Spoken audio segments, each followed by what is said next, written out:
Ang dinner natin ngayon ay homey. Ayan. Pero yung mga sahog, ayan yung mga sahog natin. Overload. So, nagpapakulo muna tayo ng tubig. Habang nagpapakulo, pag kumulo na, ilalagay na natin yung homey noodles. Ayan na may sabaw.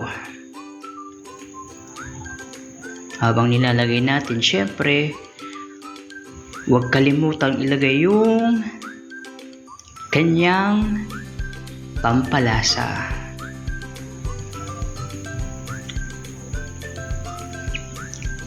Para naman lumasa, magkaroon siya ng lasa. So after niyang kumulo, ayan, after kumulo, lagyan natin ng isang itlog. Para yung sabaw niya, hindi siya malabnaw, para lumapot naman. Ayan, so malapot pa sa malapot. So ang dating pala niyan, magiging parang lomi siya, homey lomi. Ayan, kailangan nating halu-haluin para kumalat yung mga itlog at maluto. Ayan, medyo malapot na siya.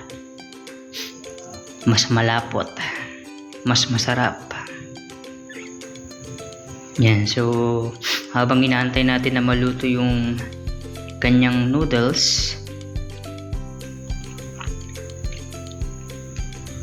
ilalagay natin yung sahog niya. Ayan. Yan lang yung gulay na nabili ko, kaya sapat na yan. Hiniwa-hiwa ko na rin ng maliliit. Ayan. Hiniwalay ko yung matigas sa malambot.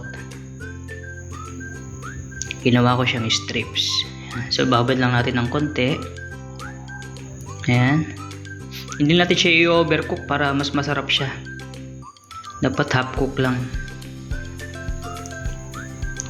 Yan, so next naman na ilalagay natin yung chicken na naprito. Chicken yan, isang piraso. Pitso. Binili ko na worth 20 pesos. Tapos ito yung mga bituka ng manok. Ayan. Nilagay ko rin. Bili ako ng sansupot worth 15 pesos. Ayan. Tapos ilalagay rin natin yung prinito kong itlog. Ayan. Pampadagdag sahog. Halos hindi na siya kasha. So yan na yung naging kalabasan niya. Naging homey lomi.